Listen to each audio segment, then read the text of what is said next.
उज्जैन नगर का राजा बहुत ही क्रूर था। वह नई नवेली लड़कियों से शादी करता और कुछ दिन मजे करके उन्हें बिना वजह कारागार में डाल देता। वह अब तक कई लड़कियों को कारागार में डाल चुका था। उज्जैन के लोग उसके खिलाफ कुछ बोलने से डरते थे, क्योंकि राजा वेश बदलकर नगर में घूमता था। यदि वह किसी को अपने खिलाफ कुछ कहते हुए सुन लेता तो अपने सैनिकों को भेजकर उसे कारागार में डाल देता। एक दिन राजा चूड़ी वाले का वेश धारण कर नगर के पास एक गांव में पहुंचा। वहां उसने एक चबूतरे पर बैठकर चूड़ियां बेचनी शुरू कर दी। उसी गांव में एक गरीब किसान की बेटी चंद्रावती भी रहती थी, जो अत्यंत सुंदर थी। चंद्रावती ने भी राजा से चूड़ियां खरीदकर पहनी तो चंद्रावती की सहेलियों ने मजाक करते हुए कहा, चंद्रावती, तेरे हाथों में ये चूड़ियां कितनी सुंदर लग रही हैं। एक सहेली ने हंसते हुए कहा, तू खुद इतनी सुंदर है कि तुझे देखकर राजा भी मोहित हो जाएगा और तुझसे विवाह कर लेगा, फिर तुझे अपनी रानी बनाकर महल में रखेगा। इस पर चंद्रावती ने दृढ़ता से कहा, मैं उस दुष्ट राजा से कभी विवाह नहीं करूंगी। सहेली ने फिर मजाक में कहा, लेकिन अगर राजा तुझसे जबरदस्ती ब्याह कर ले गया तो? चंद्रावती ने आत्मविश्वास से जवाब दिया, अगर उसने ऐसा किया तो मैं उसे सबक सिखाकर उसकी अक्ल ठिकाने लगा दूंगी।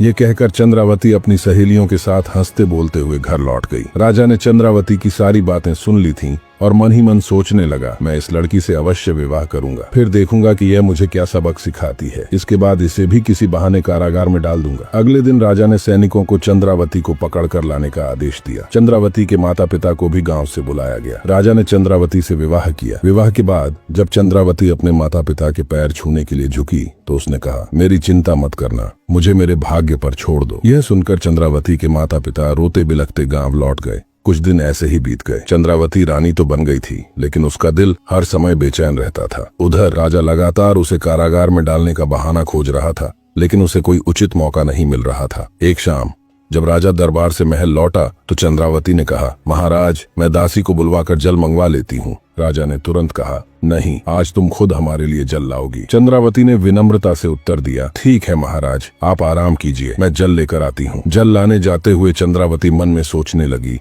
राजा ने अवश्य ही कोई चाल चली है, मुझे सतर्क रहना होगा, बुद्धिमानी से काम लेना होगा। चंद्रावती ने मन ही मन सोचा। उधर राजा मन ही मन प्रसन्न था और सोच रहा था, आज चंद्रावती की गलती पकड़ने का अच्छा अवसर है। अगर वह पीने का पानी लाएगी तो मैं कहूंगा कि हाथ पांव धोने के लिए जल चाहिए था, और यदि वह हाथ पांव धोने का जल लाएगी तो कहूंगा कि पीने के लिए चाहिए था। कुछ ही देर में चंद्रावती बड़े पात्र में जल लेकर लौटी। राजा ने उसे देखते ही कहा, हमने पीने के लिए जल मंगवाया था और तुम हाथ पांव धोने के लिए यह बड़ा पात्र लेकर आई हो। चंद्रावती ने शांत स्वर में उत्तर दिया, महाराज, मेरी बात सुनिए, जब कोई बाहर से आता है तो पहले उसे हाथ पांव धोने के लिए जल दिया जाता है और उसके बाद पीने के लिए जल दासी लेकर आएगी। चंद्रावती ने विनम्रता से कहा, मैंने उसे पहले ही कह दिया है, तब तक आप हाथ पांव धो लीजिए। उसी समय दासी भी जल लेकर पहुंच गई। राजा को समझ आ गया कि चंद्रावती ने अपनी बुद्धिमानी से उसे मात दे दी है। उसने मन ही मन सोचा, आज तो यह बच गई, लेकिन अगली बार इसे नहीं छोड़ूंगा। कुछ दिन बाद राजा चंद्रावती के साथ विश्राम कक्ष में बैठा था और गहरी सोच में डूबा हुआ था। वह विचार कर रहा था, बहुत समय हो गया, अब जल्दी ही किसी बहाने चंद्रावती को कारागार में डाल देना चाहिए। तभी एक सैनिक आया और बोला, महाराज की जय हो, चंदन नगर के राजा ने अपना दूत भेजा है। सैनिक ने सूचना दी। राजा ने कहा, ठीक है, उसे अंदर भेज दो। दूत ने अंदर आकर कहा, महाराज की जय हो, हमारे राजा ने अपने राज्य की वर्षगांठ के उपलक्ष्य में आपके लिए यह मिठाई भेजी है। यह सुनकर राजा प्रसन्न होते हुए बोला, वाह, राजा ने हमारे लिए मिठाई भेजी है, तब तो हम इसे अभी खाएंगे। राजा ने मिठाई का एक टुकड़ा उठाया ही था कि चंद्रावती ने अचानक उसके हाथ पर मारकर मिठाई नीचे गिरा दी। राजा क्रोध में बोला, चंद्रावती, तुमने हमारे मित्र राजा की भेजी हुई मिठाई गिरा दी, तुम्हें इस गलती की सजा मिलेगी। राजा क्रोध में बोला, लेकिन चंद्रावती शांत स्वर में बोली, महाराज, मैंने कोई गलती नहीं की है, बल्कि मुझे तो इसके लिए पुरस्कार मिलना चाहिए। राजा हंसते हुए बोला, अवश्य, हम तो तुम्हें कारागार का पुरस्कार देंगे। सैनिकों, चंद्रावती को बंदी बनाकर ले जाओ और कारागार में डाल दो। चंद्रावती ने विनम्रता पूर्वक कहा, ठहरिए महाराज, मुझे कारागार में डालने से पहले इस मिठाई का परीक्षण कर लीजिए। राजा गुस्से से बोला, परीक्षण? ये तुम्हारी कोई चाल है, लेकिन इससे तुम सजा से नहीं बच सकती। चंद्रावती ने दृढ़ता से उत्तर दिया, महाराज, मुझे अपनी गलती पर सजा स्वीकार है, परंतु एक बार इस मिठाई को किसी कुत्ते या बिल्ली को खिलाकर देख लीजिए। चंद्रावती ने दृढ़ स्वर में कहा। यह सुनकर वहां खड़ा दूत घबरा गया और सोचने लगा, मुझे यहाँ से भाग जाना चाहिए, नहीं तो राजा मुझे फांसी पर चढ़ा देंगे। राजा ने तुरंत आदेश दिया, सैनिकों, पहले इस दूत को बंदी बना लो, फिर किसी कुत्ते या बिल्ली को यह मिठाई खिलाओ। सैनिकों ने दूत को पकड़ लिया। तभी दूसरा सैनिक एक बिल्ली को ले आया और उसे मिठाई के पास छोड़ दिया। जैसे ही बिल्ली ने मिठाई खाई, वह तड़प कर मर गई। ये देखकर राजा चौंक कर बोला, अरे, इसमें तो जहर था। चंद्रावती ने शांत स्वर में कहा, हाँ महाराज, मिठाई में जहर मिला था। मैंने दूध के चेहरे के हाव भाव से ही यह समझ लिया था। वैसे भी किसी बाहर से लाई गई वस्तु को बिना परीक्षण के खाना खतरनाक हो सकता है, चंद्रावती ने कहा। राजा सोचने लगा, ओह, चंद्रावती ने मुझे मरने से बचा लिया, लेकिन खुद भी सजा से बच गई। खैर, अगली बार इसे कारागार में डाल ही दूंगा। फिर राजा ने कहा, चंद्रावती, तुमने अच्छा काम किया है, हम तुमसे यही आशा करते हैं। कुछ दिन ऐसे ही बीत गए, लेकिन राजा को चंद्रावती को सजा देने का कोई बहाना नहीं मिला। एक दिन राजा ने कहा, चंद्रावती, आज हम शिकार पर जा रहे हैं, शाम तक लौट आएंगे। चंद्रावती बोली, ठीक है महाराज, मैं आपकी प्रतीक्षा करूंगी। राजा कुछ सैनिकों के साथ शिकार पर निकल गया, लेकिन ये शिकार केवल एक बहाना था। असल में राजा चंद्रावती को फंसाने के लिए नई चाल चल रहा था। जंगल में पहुंचकर उसने सैनिकों से कहा, आज मौसम बहुत अच्छा है, हम कोई शिकार नहीं करेंगे, तुम महल जाओ और रानी चंद्रावती को यहाँ लेकर आओ, आज हम सैर करेंगे। सैनिक ने कहा, जो आज्ञा महाराज। सैनिक महल पहुंचा और चंद्रावती से बोला, रानी साहिबा, महाराज ने संदेश भेजा है कि आज का मौसम बहुत सुहावना है, वह चाहते हैं कि आप जंगल में उनके साथ सैर करें। चंद्रावती सोचने लगी, ये राजा की कोई नई चाल लगती है। कुछ सोचकर उसने कहा, सैनिक, तुम महाराज से जाकर कह दो कि मैंने जंगल में आने से मना कर दिया है। चंद्रावती ने स्पष्ट कहा। सैनिक ने चिंतित स्वर में कहा, लेकिन रानी साहिबा, महाराज को यह सुनकर क्रोध आएगा। चंद्रावती ने दृढ़ता से उत्तर दिया, तुम वही करो जो मैंने कहा है, और ये मत भूलो कि मैं उज्जैन नगरी की रानी हूँ। सैनिक वापस जंगल लौटा और राजा से कहा, महाराज, रानी ने जंगल में आने से इनकार कर दिया है। ये सुनकर राजा गुस्से में बोला, उसने हमारे आदेश को मानने से इनकार कर दिया, हम उसे इस अपराध की सजा अवश्य देंगे। तुरंत महल के लिए प्रस्थान करो। महल पहुँचते ही राजा सीधे चंद्रावती के कक्ष में गया और गुस्से में बोला, चंद्रावती, हमने तुम्हें जंगल में बुलाया था, लेकिन तुमने वहां आने से इनकार कर हमारे आदेश का उल्लंघन किया। आज तुम्हें इस अपराध की सजा अवश्य मिलेगी। राजा क्रोध में बोला, लेकिन चंद्रावती शांत स्वर में बोली, महाराज, मैंने कोई अपराध नहीं किया और न ही आपके आदेश का उल्लंघन किया है, बल्कि मैंने उस सैनिक के साथ जाने से इनकार करके आपको एक बड़ी मुसीबत से बचाया है। राजा ने हैरानी से पूछा, मुसीबत? वह कैसे? चंद्रावती ने समझाते हुए कहा, आपने उस सैनिक के साथ कोई लिखित संदेश या निशानी नहीं भेजी थी। ऐसे में मैं कैसे मान लेती कि वह सैनिक वास्तव में आपका दूत था? वह चंदन नगर के शत्रु राजा का गुप्तचर भी हो सकता था। यदि वह मुझे धोखे से अपने साथ ले जाता तो आपका कितना बड़ा अपमान होता। राजा ये सुनकर कुछ देर सोचता रहा। उसे महसूस हुआ कि चंद्रावती सही कह रही है, लेकिन वह भीतर ही भीतर गुस्से से भर गया। फिर से बच गई, उसने मन ही मन सोचा। अब मैं इसे एक पल भी सहन नहीं कर सकता, आज इसे कारागार में डालकर ही दम लूंगा। राजा ने कठोर स्वर में कहा, चंद्रावती, तुम अधिक बातें बनाकर अपने आप को बुद्धिमान दिखाने की कोशिश करती हो। इस चालाकी के लिए हम तुम्हें कारागार की सजा देते हैं। चंद्रावती ने शांत लेकिन दृढ़ स्वर में उत्तर दिया, महाराज, आप किसी असहाय लड़की को जबरदस्ती रानी बनाकर फिर बड़ी आसानी से कारागार में डाल सकते हैं, लेकिन यदि आप विजयनगर की राजकुमारी को अपनी रानी बनाकर दिखा दें, तभी आपकी बहादुरी का प्रमाण होगा। राजा तमतमाकर बोला,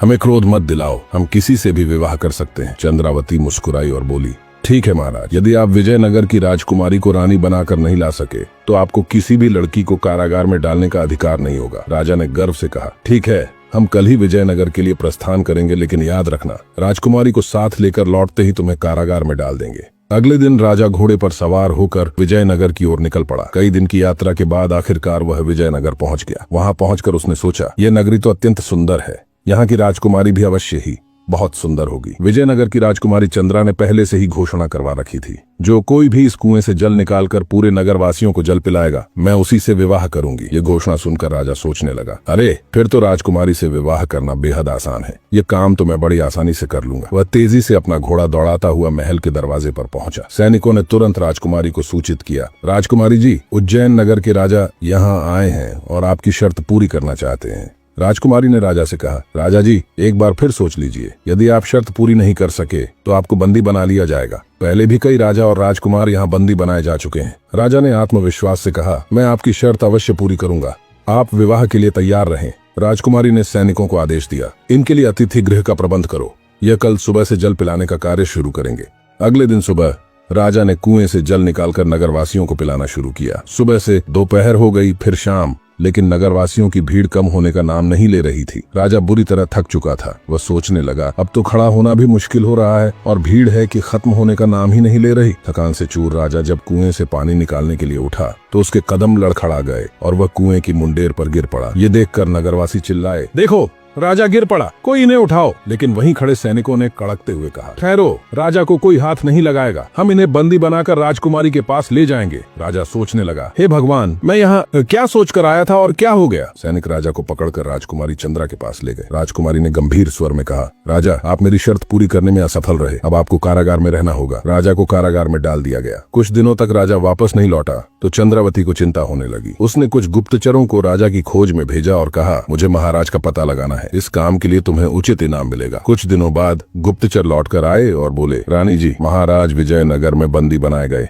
हैं। वे राजकुमारी की शर्त हार गए थे। चंद्रावती ने गंभीरता से कहा, ठीक है, तुम इस बात का जिक्र किसी से मत करना। अगले दिन चंद्रावती ने महामंत्री से विचार विमर्श किया और कहा, महामंत्री जी, मैं राजा को छुड़ाने के लिए स्वयं जाऊंगी, मेरे पीछे आप राज्य के सभी कार्य संभालें। यह कहकर चंद्रावती ने राजकुमार का वेश धारण किया और विजयनगर की ओर निकल पड़ी। कई दिनों की लंबी यात्रा के बाद वह विजयनगर पहुंची। महल के द्वार पर जाकर जब उसने पहरेदार को अपने आने का प्रयोजन बताया तो वह उसे राजकुमारी चंद्रा के पास ले गया। राजकुमारी चंद्रा ने चंद्रावती से कहा, राजकुमार, एक बार फिर सोच लो, ऐसा ना हो कि तुम्हें आजीवन कारागार में रहना पड़े। चंद्रावती ने उत्तर दिया, राजकुमारी जी, यदि मैंने आपकी शर्त पूरी कर ली तो आपको मुझसे विवाह करने के साथ साथ सभी बंदियों को भी मुक्त करना होगा। राजकुमारी मुस्कुराते हुए बोली, ठीक है राजकुमार, मुझे आपकी शर्त स्वीकार है। अगले दिन सुबह चंद्रावती कुएं पर पहुंची और फुर्ती से स्त्री, पुरुष और बच्चों की भीड़ को जल पिलाना शुरू कर दिया। शाम होने से पहले चंद्रावती ने सभी नगरवासियों को कुएं से पानी पिला दिया। इस कार्य को करते हुए उसे संतोष और आनंद की अनुभूति हुई। वहां खड़े सैनिकों ने कहा, राजकुमार, आपने शर्त जीत ली है, अब कृपया हमारे साथ राजकुमारी के पास चलें। जब सैनिकों ने राजकुमारी चंद्रा के कक्ष में जाकर यह सूचना दी तो वह बोली, राजकुमार, अपनी शर्त के अनुसार मैं आपसे विवाह करने के लिए तैयार हूँ और सभी बंदियों को मुक्त करने का आदेश देती हूँ। दूसरे दिन चंद्रावती का विवाह राजकुमारी चंद्रा के साथ धूमधाम से संपन्न हुआ। विवाह के बाद चंद्रावती ने राजा को अपने सेवक के रूप में रख लिया। चूंकि चंद्रावती राजकुमार के वेश में थी तो राजा उसे पहचान नहीं पाया। चंद्रावती ने कहा, राजा, मैंने तुम्हें कारागार से मुक्त कराया है, अब तुम्हें मेरे साथ रहना होगा। राजा ने सिर झुकाकर कहा, जी राजकुमार, मुझे स्वीकार है, आपका यह उपकार मैं कभी नहीं भूलूंगा। 2 दिन बाद चंद्रावती राजकुमारी और राजा के साथ उज्जैन नगर के लिए रवाना हुई। यात्रा के दौरान जब वे उज्जैन के पास पहुंचे तो चंद्रावती ने एक सैनिक से कहा, सुनो, हमें किसी आवश्यक कार्य से जाना होगा, तुम सब राजकुमारी और राजा को उज्जैन पहुंचाओ। ये कहकर चंद्रावती घोड़े पर सवार होकर तेजी से वहां से निकल गई। जब राजकुमारी चंद्रा और राजा सैनिकों के साथ उज्जैन पहुंचे तो राजा ने सोचा, अरे मैं तो अपने नगर पहुंच गया हूँ, अब डरने की क्या बात है, यहाँ का राजा तो मैं ही हूँ, इस राजकुमारी को भी अपने महल ले जाऊंगा। राजा ने ऊंचे स्वर में कहा, सुनो, मैं इस नगर का राजा हूँ, तुम सबको मेरा आदेश मानना होगा, यदि नहीं माना तो मैं तुम्हें अपने सैनिकों से कैद कराकर कारागार में डलवा दूंगा। इसके बाद राजा सबको अपने महल ले गया। महल में पहुंचते ही राजा ने चंद्रावती को अपने कक्ष में बुलाया। चंद्रावती ने पूछा, आप आ गए महाराज, कई दिनों से मैं आपकी प्रतीक्षा कर रही थी। राजा ने गर्व से कहा, हम विजयनगर की राजकुमारी चंद्रा को अपनी रानी बनाकर लाए हैं, अब तुम्हें शर्त के अनुसार कारागार में रहना होगा। चंद्रावती चंद्रा के पास जाकर बोली, राजकुमारी चंद्रा तो सचमुच बहुत सुंदर है, लेकिन क्या सच में महाराज ने आपको शर्त जीत कर रानी बनाया है? राजा ने उत्तर दिया, राजकुमारी चंद्रा तुम्हारे सामने बैठी है, फिर तुम ऐसा प्रश्न क्यों कर रही हो? चंद्रावती ने गंभीर स्वर में कहा, महाराज, आप झूठ बोल रहे हैं, ये तो मुझे पता है, क्योंकि राजकुमारी चंद्रा और मैं सहेलियां हैं। जिस राजकुमार ने राजकुमारी चंद्रा से विवाह किया था वह और कोई नहीं बल्कि मैं स्वयं थी। चंद्रावती ने आगे कहा, मैं और राजकुमारी चंद्रा ने मिलकर यह योजना बनाई थी। हमारा विवाह केवल एक नाटक था ताकि आपको सबक सिखाया जा सके। ये सब इसलिए किया गया ताकि आप अपनी झूठी शान और अभिमान को त्याग दें और एक बेहतर इंसान बन सकें। इसके बाद चंद्रावती ने पूरी घटना विस्तार पूर्वक सुनाई। सच्चाई जानकर राजा अत्यंत शर्मिंदा हुआ। उसने चंद्रावती से कहा, चंद्रावती, मुझे क्षमा कर दो, अपने झूठे अभिमान के कारण मैं तुम्हें पहचान नहीं सका, मैं बहुत पछता रहा हूँ। इसके बाद राजा ने अपने कारागार में बंद सभी स्त्रियों को मुक्त कर दिया। राजकुमारी चंद्रा भी अपने राज्य लौट गई। राजा और चंद्रावती अब साथ रहने लगे। राजा ने अपना झूठा अभिमान त्याग दिया और रानी के साथ सुखपूर्वक रहने लगा।